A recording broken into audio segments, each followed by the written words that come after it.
G'day again everyone, welcome back to the vlog. It is currently 3:30 on a Friday afternoon, so you already know I'm going to head to Crown and play a bit of cash tonight.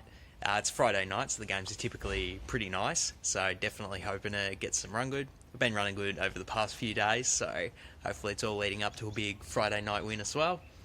Before we go in and play some poker, we're going to do something about this mop on my head. We're starting to develop into a mop unless I do something about it soon, so we'll take care of that and then we'll come out and give you guys some hand histories.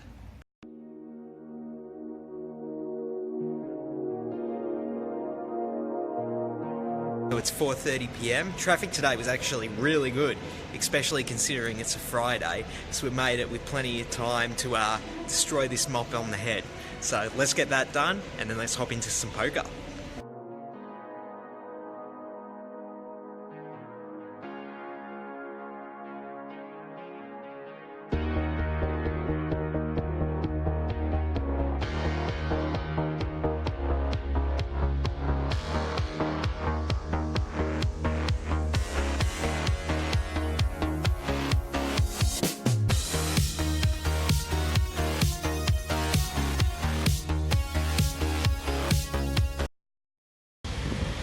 Alright, so mission accomplished, mop destroyed, now it's time to gamble.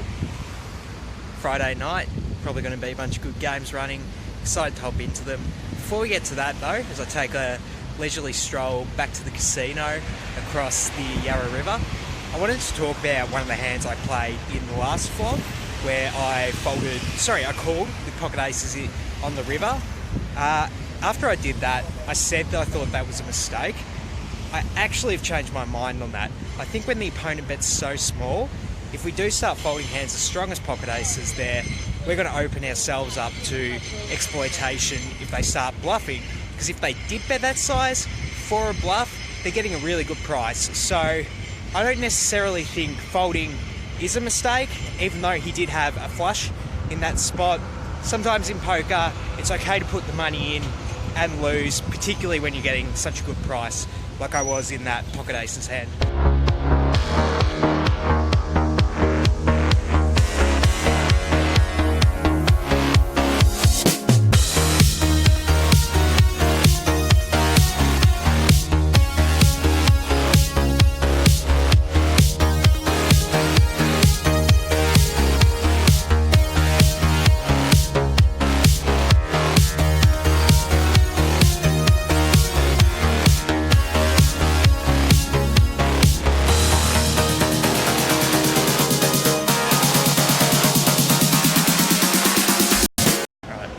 Crown is jam-packed tonight for a Friday. I've put my name on the 2-5 list. I'm the 8th person on the list, so it's very likely they'll open a new 2-5. There's already 4 games, so we'll hop in the 5th one and we'll see if we can't run good.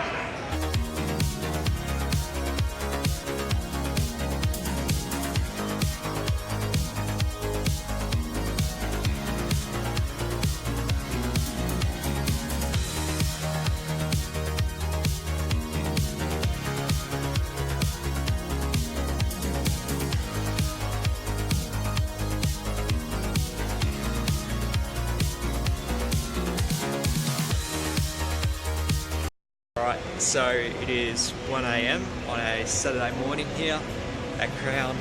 Finally wrapping up the session for the night. Quite a few interesting hands we'll go over with you guys later, but I am super tired. It's been a long week with a lot of poker and a lot of vlogging, so I'm going to go home and rest now and then we'll go over the hands.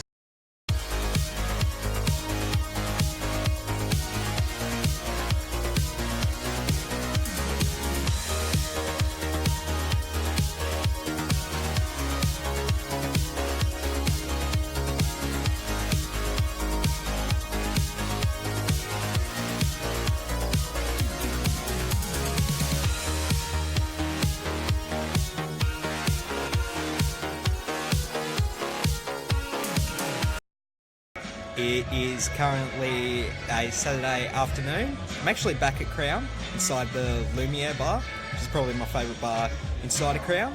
It's a good quiet place to grab a drink, but also go over some of these hand histories with you guys.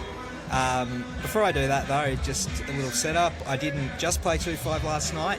Actually did a bit of stake jumping, so we will have a few 5-10 hands towards the end, so hopefully you guys enjoy those. But first up, into the 2-5 game for 500, and that's where I play this hand. I am in the hijack with pocket 10s. There is a limp from the low jack, so I go ahead and raise it up to 20. Then the action gets to the small blind and he calls to 20. Then it's on the big blind, and the big blind goes ahead and 3-bets to 45. The original limper folds, and the action's back on me, and I think I have a pretty clear-cut decision just to call here. Don't want to 4-bet against what's likely a pretty tight range from the big blind, but definitely not folding, getting such a good price. Love to see a flop with pocket 10s here, so I go ahead and call, and then the small blind calls as well. So we are 3 ways to the flop, and the flop's a pretty good one for pocket 10s. It is 10-8-8 with a club draw, so we flop a full house, which is always fun. The small blind goes ahead and checks, and then the big blind c-bets for 100. So the action's back on me, and I actually think this is a pretty interesting spot. I think a lot of people, and I actually know a lot of people, would just call in this spot, because I did put the hand up on Instagram, and I think like 94% of people said they would just call in this spot. But I actually decided to do something a bit different. I go ahead and shove all in for about 450 that I have left behind. This was a somewhat controversial decision. As you can see, not many people agreed. But the reason I'm doing that with this hand here is because I really want to stack the big blind now. And the reason I want to do it now on the flop is because there's a bunch of turns which can scare off this guy's overpairs. So if he has pocket jacks, for example, I think he's going to call the all in, and I'm going to be able to stack him now.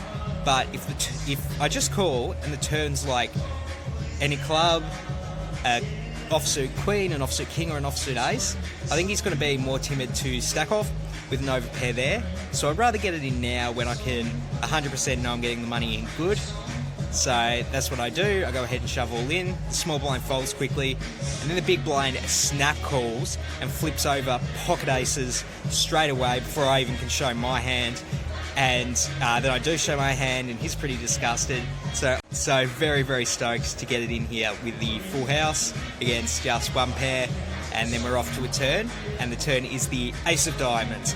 So the big blind actually gets there with his pocket aces, and then the river, we do not hit our one out. It is the queen of diamonds. So the big blind scoops the pot, and running bad on that first one, but definitely did get it in good there with the shove on the flop. So I'm happy with how I played it. Next hand, I am in the cutoff with queen 10 of diamonds. The hijack goes ahead and limps, so again, I raise it up to 20, and then the big blind calls, as well as the original limper. So we are 3 ways to a flop, and it's another really good flop for my hand. It is 7-4-3 all diamonds. So we flop the third nut flush, clearly smashing the flops in this session so far, which is pretty fun. So the big blind goes ahead and checks, and then the hijack actually leads out for 40. So the action's on me, and I have the decision, obviously not folding when we flop the flush here, but do I want to just call or raise here? And I think it's a slam dunk spot where I want to raise for value. Obviously, the hijack could be leading out with a worse flush, and then definitely want to bet off here to try and stack him. But if he does have a hand like 2-pair or a set, obviously he's going to call a raise as well, so we can get value from that. And even if he does have a hand like a7 with no diamond, I think that hand's not going to get, I'm not going to get any more value from that hand moving forward. So I think it's kind of irrelevant whether we slow play against that or raise for value. I think he's just going to fold that here anyway. And obviously he could have the nut flush draw, which we're looking to get value from as well.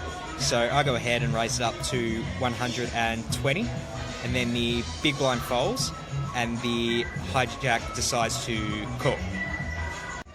So we're still heads up to a turn, which is the queen of clubs. And then the hijack goes ahead and leads again. He bets 120. So the action's back on me. I only have 410. left in my stack. So I think my logic in terms of the hands he could have on the flop, it's sort of the same here. He could have a nut flush draw, he could have 2 pair, 5-6 is also a straight, which he could also potentially have. And I think if I go all in here, he's going to be very tempted to call with those hands. And obviously I want the max value when I did flop the flush, so I move all in for 410. And then the hijack thinks about it for a bit, he sort of moans and groans before eventually calling. So definitely we know he doesn't have the nuts when he tank calls, so very happy to get the call here. I go ahead and table my hand straight away, and then the hijack shows 6 of diamonds, 5 of clubs. So he flopped the straight with the redraw to a straight flush, and fortunately for me the river is a 7 of clubs, so he does not hit his 1-outer, and we scoop a pretty big pot there. So definitely ran bad in the first hand, but win it back with the second. In the next hand, I have pocket 10s in the cutoff. The under the gun player limps, as does the under the gun +1 player. And the action folds around to me. And I think with pocket 10s here, I mainly want to raise it up. But if you did mix in the limp, particularly when the under the gun limps as well, if you think they're limping into high range, I actually don't mind over limping here, but I go ahead and make the quote-unquote standard play and raise it up to 25. Then the button calls, as do both of the limpers. So we are 4 ways to a flop, and again, we smash the flop again. It is King, Queen, 10, Rainbow. So we do flop bottom set, which is always cool. We don't quite have the nuts, obviously we lose to Ace-Jack and Jack-9, but very happy with this flop. And when the 2 early position players check to me, I definitely am going to go ahead and bet for value here. I can get called by any king, any jack is a straight draw, so I can also get value from that hand. I think any of the 3 players could have king queen in their range, which is obviously a hand I'm looking to get the max from if we do cooler it. So I go ahead and bet 70. Then the button calls, under the gun folds, and +1 calls. So we are still 3 ways to the turn. The turn is the 4 of spades. The +1 player checks to me. I think in this spot I want to bet for value again. All of the same hands that are going to call me on the flop are going to call on the 4 of spades turn, because it changes nothing. So I can still get value from a jack, a king, or if any of my opponents do have 2 pair for the sick cooler, still looking to get max value for that. And I will say, obviously there are the 2 straights out there, but the fact I didn't get raised on that wet of a flop makes me feel a lot more secure. But having said that, still somewhat possible they could have a straight, but regardless of that, still looking to get value here with bottom set. I go ahead and bet 300, which is slightly under the size of the pot. And then the button calls and the +1 player folds. So we are heads up to the river, which is the 2 of diamonds. So any jack did not make a straight, fortunately for us. I feel very confident I have the best hand here. So I only have about 600 left behind, and the pot's about 900. So I think I have a pretty easy decision to go all in here, considering the sack size I have, and then the button folds pretty quickly. Later on, he told me he had King Jack, and I do believe him. Just I do have a rapport with this guy, and I don't think he'd lie about that. Also, his line makes sense with King Jack, so he made a good fold on the river, and we get a lot of value with our bottom set there. Somewhere in between all these hands I was playing in the 2-5 game, I actually noticed that the 5-10 game got up, and it looks like it was a fun lineup, so I did decide to put my name on the list for 5-10, and after about an hour of waiting, a seat finally opens up for me. So we hop into the 5-10 game. Just a little quick note about the 5-10 game, it does play 10-handed. So there is the under the gun +3 position at the table, which is actually relevant for the next hand because I actually play a heads up pot against the person in that position. So I am in the hijack with Queen Jack of hearts. There is a limp under the gun, and then the +3 player decides to raise it up for 35, and then the action folds around to me. And I think I said the same thing with Queen Jack in my previous vlog. I don't mind any three options from here: folding, calling, or raising. In the last vlog I just called, and I liked that because I wanted to play flop with a hand that strong. But I think in this spot, the dynamic's a bit different because the +3 player is actually a very aggressive player, and I've noticed them opening wide range of hands, even in early position, even over limps.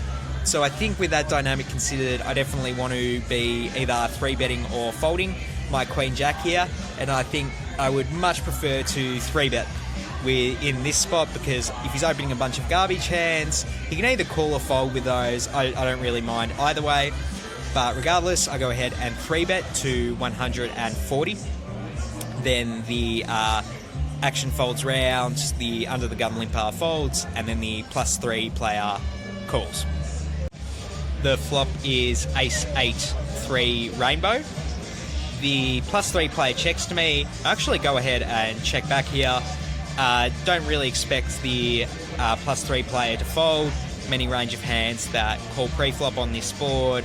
There's definitely some benefit to betting for protection to get him off a king high type hand, or even like 10-9 has a bunch of backdoor outs and stuff, but I choose to play it a bit more cautious and check. So we heads up to the turn, which is the King of Hearts. So it's a good card for us. We turn a straight draw and the second nut flush draw, so pretty good for us. But when the +3 player checks, I actually go ahead and check back, just because when the turn's a king, our queen high does have a lot of showdown value. I think if we bet and get called, he is always going to have a better hand, and if we bet and he folds, he is folding a hand that is worse than queen high, so not really looking to value own ourselves by betting. So we check it back, and then the river is the 3 of diamonds. Now here's where things get a bit interesting. The +3 player decides to bet 260. Obviously this is a very big bet, and I would not fold anyone for just folding queen high here, because it's not a very strong hand. But before I just go ahead and do that, I want to think about what hands is +3 actually representing here. Since +3 has such an aggressive image, I think if they have a hand that is an ace or better, so top pair plus, I definitely think they're going to bet on the turn to try and build a pot. They have the aggressive image to try and get paid off pretty light here, so I sort of rule any slow plays out of their range. And then I have to look at what the river is, and the river's 3. So what does that change in the board? Well, no straight draws really got in, no backdoor flush. Like I had the backdoor flush draw and that bricked, so it's not like he has rivered a monster here and he's betting large. Maybe pocket 3s. It'd be a obviously pocket 3s and then he bets huge. Like, fair enough, that's a good play. But that's really the only hand I think he has for value here. Unless he's going like... But the thing is, if he was like merging and betting a king for value, I think he's going to bet a much smaller size. I think just intuitively, I get the vibe this guy's betting large because he wants me to fold, because he has a weak hand. And the thing with Queen Jack is, I actually beat all of his bluffs. If he's bluffing with like pocket 2s or something, I guess I lose to that, but I really think that hand's just going to check. So I just think I have the best hand here, definitely enough to call. So that's what I do. You go ahead, I call the river with queen high, and then the +3 player shows Queen Jack of diamonds. So we actually end up chopping. Alright, I think we're going to go over the last most interesting hand I played at the 5-10, and then we're going to wrap up the vlog. I am in the low jack with ace-10 of diamonds. I raise it up to 30, and then I get a call from the small blind and the big blind. So we are 3 ways to a flop. The flop is Queen 8-4 Rainbow. The action checks to me, and I just decide to check back here. I have showdown value, and I'm not really looking to inflate the pot with ace high, so I check it back. And the turn is the Queen of Diamonds. So we actually, for the second hand in a row, we turn the backdoor flush draw. Now the small blind goes ahead and bets 75, and then the big blind calls. So the action's on me. Obviously folding, not an option with nut flush draw here. I just decide to go ahead and call. I don't like raising here. I don't think it really represents any hand I could credibly have. Like maybe if I checked a queen on the flop, maybe I could represent that. But I think calling definitely makes a lot more sense. Don't really want to inflate the pot here with the board already being paired, and also the chances of me flushing someone are more likely if I just call, because it keeps all the king high flush draws in, all the 10 high flush draws in, etc. Oh, sorry, can't be 10 high flush draw for 10, like a 9 high flush draw or whatever. So I just go ahead and call. We're still 3 ways to the river, and the river's the 6 of diamonds, so we river the nut flush, and then the small blind goes out and bets 300 into a $300 pot, and then the big blind calls again. So the action's on me, and I'll be honest, I've been mulling this decision over ever since I played the hand, whether it's too thin to raise for value here, or whether it's a slam dunk for raise for value here. And honestly, I can see either ways. Like, small blind's spending a lot of strength when he pots it into 2 people, particularly when the flush draw gets here. Like, it definitely seems like if you have pocket 4s or pocket 8s or queen 8 suited, which this player definitely will play, I think he would take this line just to try and get max value from a flush. Having said that though, I don't have the king of diamonds in my hand, I don't have the jack of diamonds in my hand. And those are hands I think the small blind's going to want to bet and then call with. Oh, and by the way, I think it's very likely the big blind just has a queen here. So I'm not as worried about him having a full house. I think he would raise a full house when the small blind pots it. So anyway, I'm just more worried about the small blind having a full house. But I think the fact I don't have the king of diamonds or the jack of diamonds makes this a thin value race spot. But like I said, I've been going back and forth and it is a tough spot, but I do go ahead and raise to 800. And then the action's back on the small blind and he just ships it all in.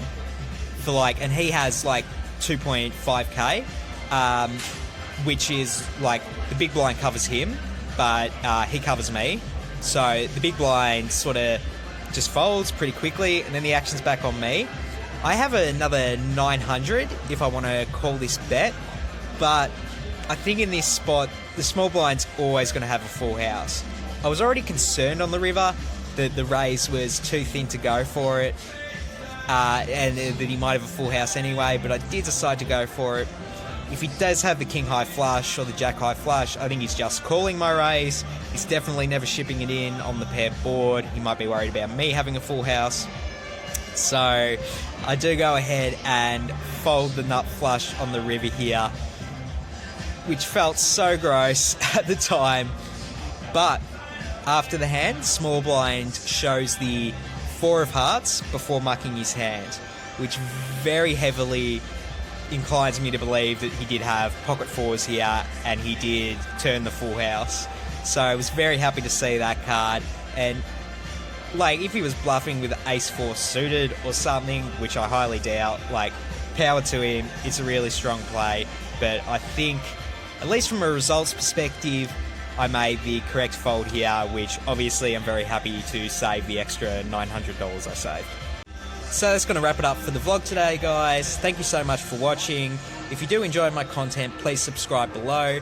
I'm just banging out vlogs at the moment, just trying to put out as much content for you as possible, because I know everyone out there is always telling me that they like it and they want more, so definitely try to get it out to you guys. Follow me on Instagram at Lee Betts.